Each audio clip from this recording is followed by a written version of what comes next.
सबसे ज्यादा कमेंट्स अभी आ रहे हैं गल्फ कंट्रीज के एप्लीकेंट्स के, या उनको कैंडिडेट कहेंगे या एप्लीकेंट्स कहेंगे या फिर व्यूअर आप कह लीजिए। तो गल्फ कंट्रीज से जितने भी लोग वीडियोस मेरी देखते हैं, आप लोगों के बहुत सारे कमेंट्स अच्छे अच्छे आते हैं, अच्छे अच्छे इन्फॉर्मेटिव आते हैं। मीन्स आपको उसके लिए इन्फॉर्मेशन चाहिए और मुझे भी अच्छा लगता है अगर आप लोग कमेंट्स करते हैं नई नई चीज़ें, जो आपको डाउट्स हैं उनको क्लियर करने में भी मुझे अच्छा लगता है। तो गल्फ कंट्रीज के एक एप्लीकेंट हैं, एक व्यूअर हैं, जिन्होंने कमेंट किया है कि अगर आपकी कंपनी सपोज आपको एनओसी प्रोवाइड नहीं करती है तो उस केस में आपको क्या करना चाहिए। तो एनओसी को लेकर ये क्वेश्चन आप सभी के लिए हो सकता है, सभी एप्लीकेंट्स के लिए हो सकता है, जितने भी लोग गल्फ में वर्क कर रहे हैं, ये आप सभी के लिए भी ये ऐसा क्वेश्चन हो सकता है। तो बहुत ही अच्छा कमेंट उन्होंने किया है एनओसी को लेकर कि आपकी कंपनी अगर एनओसी इश्यू नहीं करती है तो उस केस में क्या करना चाहिए। आज के इस वीडियो में मैं आपको बताऊंगी कि अगर आपको एनओसी नहीं मिलता है आपकी कंपनी की तरफ से तो उसका क्या एक ऑप्शन है, उसका क्या एक ऑल्टरनेटिव डॉक्यूमेंट्स का यूज कर सकते हैं आप। तो सबसे पहले तो आप सभी का वेलकम है आज के इस वीडियो में। मुझे उम्मीद है कि आप सब अच्छे होंगे और अपना ख्याल रखिएगा। सबसे पहले ये समझना होगा एनओसी का मतलब होता क्या है। एनओसी का मतलब होता है नो ऑब्जेक्शन सर्टिफिकेट। मीन्स अगर आप अपनी कंपनी से जॉब छोड़ रहे हैं तो आपके एम्प्लॉयर को आपको प्रोवाइड करना चाहिए कि आप कहीं भी अब आप जॉब सर्च कर सकते हैं या जॉब कर सकते हैं। इसके लिए एनओसी प्रोवाइड किया जाता है कि आप कहीं भी जॉब कर सकते हैं, इसमें कोई ऑब्जेक्शन नहीं है, इस वजह से आपकी कंपनी एनओसी देती है।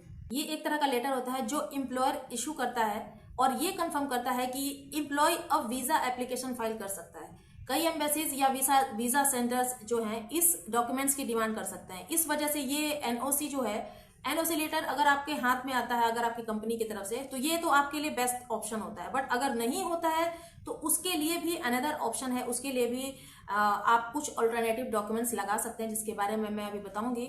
बट अगर एम्प्लॉयर ये कंफर्म कर देता है अपनी तरफ से तो ये आपके लिए अच्छा होता है। बहुत सारे जीसीसी वर्कर्स ऐसे हैं जिनको कंपनी एनओसी इशू नहीं करती है और वो लोग ऐसा इसलिए करते हैं कि वो नहीं चाहते कि आप उनकी कंपनी को छोड़कर जाएं।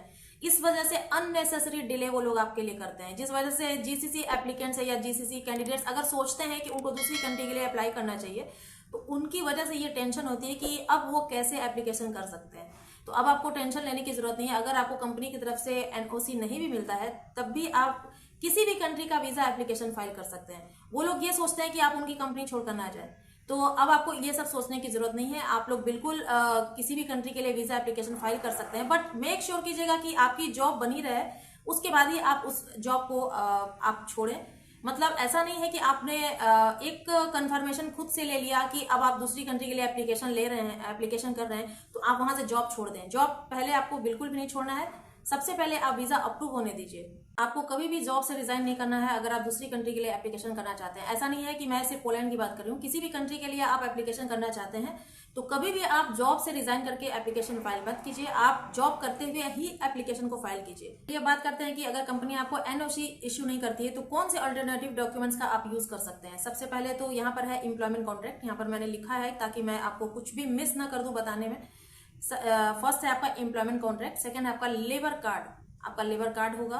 देन आता है आपकी सैलरी स्लिप, उसके बाद आता है बैंक स्टेटमेंट, देन आता है कंपनी की आईडी कार्ड भी होगी आपके पास। उसके बाद आता है रजिस्ट्रेशन लेटर, अगर रिजाइन कर दिया है तो उसका रजिस्ट्रेशन लेटर आपको मिला होगा, तो रजिस्ट्रेशन लेटर उसका होता है। एक्सपीरियंस लेटर, एक्सपीरियंस सर्टिफिकेट आपके पास होगा। आप कंपनी में काफी टाइम से काम कर रहे हैं तो उस कंपनी का एक्सपीरियंस सर्टिफिकेट आपको मिलना चाहिए। एंड अब आता है आपका सबसे इंपॉर्टेंट एम्प्लॉयमेंट वेरिफिकेशन डॉक्यूमेंट। तो एम्प्लॉयमेंट वेरिफिकेशन डॉक्यूमेंट्स, इन सारे डॉक्यूमेंट्स के साथ आपको क्या करना है, एम्प्लॉयमेंट प्रूफ के एज अ एम्प्लॉयमेंट प्रूफ आप एम्बेसी को दे सकते हैं। सारे documents as a employment proof आपके काम आ सकते हैं। इन सबको आपको एक फाइल बनाना है और एम्बेसी में लेकर जाना है। अब इसकी बात आती है कि सपोज आपसे एम्बेसी ऑफिसर इंटरव्यू में आपसे पूछता है कि आपका एनओसी किधर है, मतलब एनओसी आपके पास कहाँ है।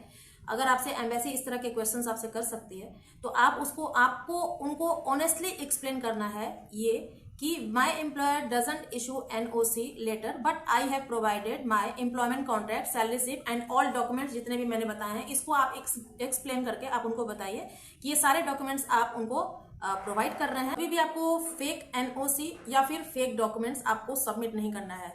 हर केस अलग होता है और एम्बेसी की requirements time to time change होती रहती हैं। इसलिए आप जब भी फाइल सबमिट करें आप सबसे पहले ऑफिशियल रिक्वायरमेंट्स को वेरीफाई कीजिए, देन आफ्टर आपको फाइल सबमिट करना है। क्योंकि सपोज एट द टाइम अगर कोई भी चेंजेस आते हैं, तो उस केस में आपको प्रॉब्लम हो सकती है। तो जब भी आप फाइल को सबमिट कीजिए, सबसे पहले आप वेरिफिकेशन ले लीजिए, ऑफिशियल रिक्वायरमेंट्स और क्या है, क्या चेंजेस आए हैं, इनको आप वेरीफाई करने के बाद ही आप अपने फाइल को सबमिट कीजिए। तो अगर आप दुबई में हैं या फिर किसी भी जीसीसी कंट्रीज में हैं और कंपनी आपको एनओसी इशू नहीं कर रही है, तो आपको पैनिक करने की जरूरत नहीं है। अब आपको इन सपोर्टिंग डॉक्यूमेंट्स के साथ अपनी फाइल को आप अपना स्ट्रांग बना सकते हैं। तो जितने भी मैंने सपोर्टिंग डॉक्यूमेंट्स आपको बताए हैं, इन सब डॉक्यूमेंट्स को आप रेडी करने के बाद आप अपना फाइल सबमिट कीजिए। कुछ भी करने की इसमें अब आपको जरूरत नहीं है। तो जिन व्यूवर ने जिन्होंने ये कमेंट किया था एनओसी को लेकर, ऐसा नहीं है कि ये सिर्फ उनके लिए है, ये आप सभी के लिए है। जितने भी लोग जीसीसी कंट्रीज में हैं, दुबई, कतर, बहरीन, जिस भी कंट्रीज में है, आप सभी के लिए ये बहुत ही अच्छा एंड बहुत ही इंपॉर्टेंट क्वेश्चन था और मुझे भी ये सुनकर बहुत ही अच्छा लगा। तो मुझे उम्मीद है कि अब आपको इसका जो सोल्यूशन है ये मिल गया होगा। तो वीडियो पर like, share, comment and subscribe करना मत भूलिएगा। जो लोग इंस्टाग्राम पे देख रहे हैं, इंस्टाग्राम पे भी आप मुझे कमेंट कर सकते हैं। इस तरह से आप लोग सपोर्ट करते रहिए एंड कमेंट्स करते रहिए। जो भी आप लोग को डाउट्स है, अपने डाउट्स को क्लियर कीजिए। जो भी पॉसिबल सोल्यूशन है, मैं आपको सोल्यूशन भी बताऊंगी। तो मिलेंगे कुछ नए इन्फॉर्मेशन के साथ नए वीडियो में। तब तक के लिए बाय बाय।